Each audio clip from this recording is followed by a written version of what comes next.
தேவனுக்கு மாம்சம் இல்லை, சேர் போட்டு உட்காந்து பேச முடியாது.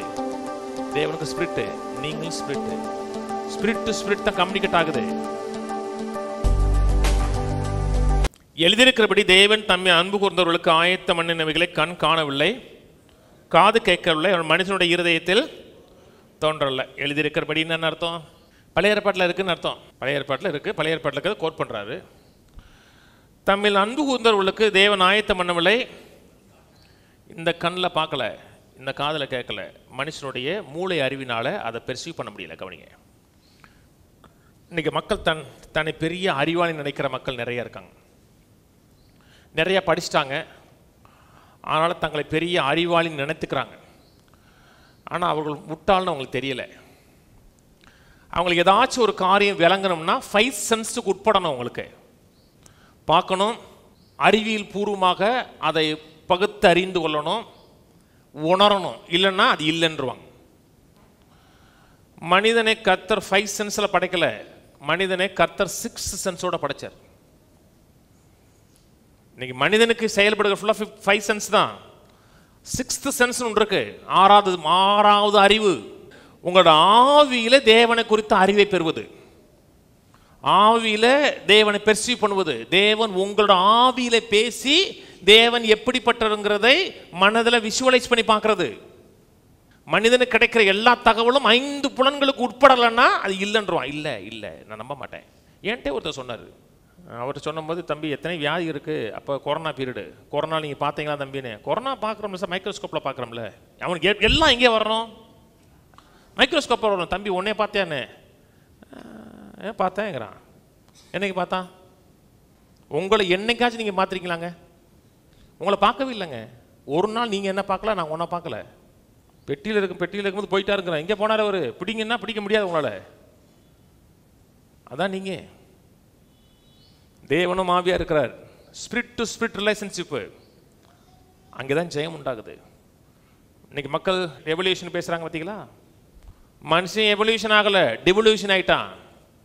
6th சென்ஸினால் ஆளப்பட்ட மனுஷன், 6ஆம் அறிவினால் ஆளப்பட்ட மனுஷன் ஒரு அறிவு குறைஞ்சு 5 அறிவிலேயே வேலை செய்கிறான். ஒரு அறிவு அவனுக்கு இன்ஆக்டிவாகவே இருக்கு. அந்த ஒரு அறிவு தாங்க இந்த அறிவை சிறப்பாக வாழ வைக்கும். ஆதாம் ஏவல் ஆண்டவரோடு பழகுறாங்க. பகலின் குளிர்ச்சியான வேளையில் ஆண்டவர் அவரோடு பேசினார் இருக்கு. நடந்து போயிருப்பாரா? பகலின் குளிர்ச்சியான வேளையில் 2 பேரும் கையை பிடிச்சிட்டு வாப்பா வாக்கிங் போயிட்டு வந்துடலாம் அப்படி 2 பேரும் கை பிடிச்சி போனாங்களா?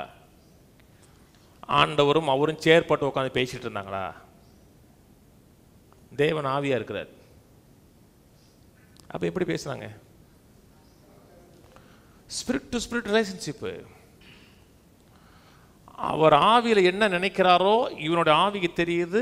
அதை மனதில் விஷுவலைஸ் பண்ணுறான். அப்படியே முழுக்க முழுக்க டாமினேட் பண்ண ஸ்பிரிட், ஆவிக்குரிய கண்கள் மட்டும் டாமினேட் பண்ணிட்டு வருது. ஒரு நாள் பாவம் செய்கிறான், கண் திறக்கப்பட்டதுன்னு இருக்கு. அதுக்கு முன்னாடி குருடனாக இருந்தானா? அதுக்கு முன்னாடி ஆதாம் ஏவாளும் குருடர்களாக இருந்தார்கள். அந்த மரத்தின் கனியை சாப்பிட்டோன்னே அவன் கண் திறந்துருச்சு. கண் திறந்துச்சா? திறந்துச்சு. எதை திறந்துச்சுன்னா இந்த கண் மூடிடுச்சு, உள்ள இருக்க கண் மூடிடுச்சு. முழுக்க முழுக்க இந்த கண் காண்கிறது, இந்த காது கேட்கறது, அதெல்லாம் டாமினேட் பண்ணப்பட்டான். நம்ம ஸ்பிரிச்சுவல் ட்ரூத் சொல்றதுக்காக அவர் மேலே தேவ மகிமை சூழ்ந்துருச்சுன்னு சொல்கிறோம். ஒரு ஸ்பிரிச்சுவல் ட்ரூத் சொல்கிறதுக்காக சொல்லிக் கொடுக்குறோம். நம்ம போய் பார்த்தோமா? அவருக்கு மேலே ஒரு கோல்டன் க்ளோ இருந்துச்சுன்னு சொல்கிறோம். நம்ம பார்த்தோமா? பார்க்கவே இல்லை. என்ன தேவ மகிமை அவரை விட்டு போச்சுங்கிறோம். தேவனோட மகிமைன்னு சொல்லும்போது நேச்சர் போயிடுச்சு. அதுக்கு முன்னாடி வரை அவர்கள் நிர்வாணிகள் தான். அவங்களுக்கு அதுக்கு முன்னாடி ட்ரெஸ் எல்லாம் ஒன்றும் போடலைங்க, நிர்வாணிகள் தாங்க. ஆனால் அவர்களுக்கு தங்கள் நிர்வாணிகள் என்று அவங்களுக்கு தெரியலை. ஏன் தெரியலைன்னா இந்த புலன் அறிவினால் ஆட்கொள்ளப்படவே இல்லை. முழுக்க முழுக்க ஸ்பிரிட் மண்டலத்தில் இருக்கும் போது இந்த புலன் அறிவு உங்களுக்கு பெருசாக தெரியலை. பாஸ்டர், அப்போ நாங்கள் எல்லாருமே ஸ்பிரிட் மண்டலத்தில் ஆகிட்டோம், ஆவி மண்டலத்தில் எல்லாமே ஆவி மண்டலத்திலேயே நாங்கள் பார்க்குறோம். அப்போ நாங்கள் ட்ரெஸ் போட வேண்டிய அவசியம் இல்லையா? இல்லை, உலகத்தில் இருக்க 99% ஆட்கள் புலனறிவிலான ஆட்கொள்ளப்படுகிறவன். எவ்வளவு அதிகமாக போடணுமோ போட்டுக்குங்க. இவங்க 2 பேருக்கும் தங்கள் நிர்வாணிகள் என்பதை பாவம் செஞ்சவொன்னா தங்கள் நிர்வாணிகள் பார்த்தாங்க. ஏன்னா இந்த கண்ணு வேலை செஞ்சு உள்ள இருக்க கண்ணு மூடிடுச்சு. அதனால தேவனை துல்லியமாக அறிய முடியல. வெற்றி என்னங்க? தேவனோட இருக்கிற அறிவு வேத வாக்கியங்களிலிருந்து தேவனை குறித்த வெளிச்சத்தை பெறுகிறது. அந்த வெளிச்சத்தை பெற்று நடக்கிறோம் என்றால் குறைவில் வாழ முடியாது, பற்றாக்குறையில் வாழ முடியாது. வாசிப்போம் 1 கொரிந்தியர் 2ஆம் அதிகாரத்தில். ஜென்ம சுபாவமான மனுஷனோ தேவனோட ஆவிக்குரியங்களை ஏற்றுக்கொள்ளான், அவைகள் அவனுக்கு பைத்தியமா தோன்றும், அவைகள் ஆவிக்கேற்ற பிரகாரமாய் ஆராய்ந்து நிதானித்துப்படுகிறவைகள் ஆனதால் அவைகள் அறிய மாட்டான். ஜென்ம சுபாவம் மனுஷன் போய் சொல்லுப்பாங்க, அப்பா உனக்கு ஒரு 6வது சென்ஸ் இருக்குப்பா, இந்த 6வது சென்ஸில் ஆண்டவர் பேசுவார்ப்பா, உன்னுடைய ஸ்பிரிட்டும் அவருடைய ஸ்பிரிட்டும் வந்து கனெக்ட் ஆகும்ப்பா, உன் ஸ்பிரிட்டில் இருக்கிறத உன் மைண்டில் நீ பார்ப்பப்பா, அதை நீ செயல்படுவோன்னா என்னங்க மெண்டல் மாதிரி பேசுறியம்மா, அவனுக்கு பைத்தியமா தெரியும். அதே மாதிரி ஒரு விசுவாசி முழுக்க முழுக்க புலனறிவினால் ஆட்கொள்ளப்படுகிறார் என்றால் அவருக்கும் நான் பேசுறது பைத்தியமா தெரியும். அது எப்படி? கர்த்தர் உள்ள பேசுவாரா, அது இவர் கேட்பாரா, அப்புறம் இவர் பார்ப்பாரா? அதான் கிறிஸ்தவம்.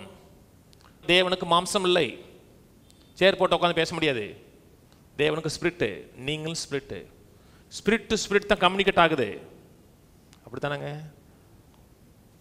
நான் உங்கள்கிட்ட பேசும்போது மைண்ட் டு மைண்ட் கனெக்ட் ஆகுது, பாடி டு பாடி கிடையாது, மைண்ட் டு மைண்ட் தான் கனெக்ட் ஆகுது. என்னுடைய மனதில் இருக்க எண்ணங்களே உங்களுக்கு கொண்டு போகிறேன், உங்கள் மனதிட்டு நான் பேசுகிறேன். சொன்னது புரியுதுங்களா? தேவன் மனசு இல்லை, தேவன் ஆவியாக இருக்கிறார்.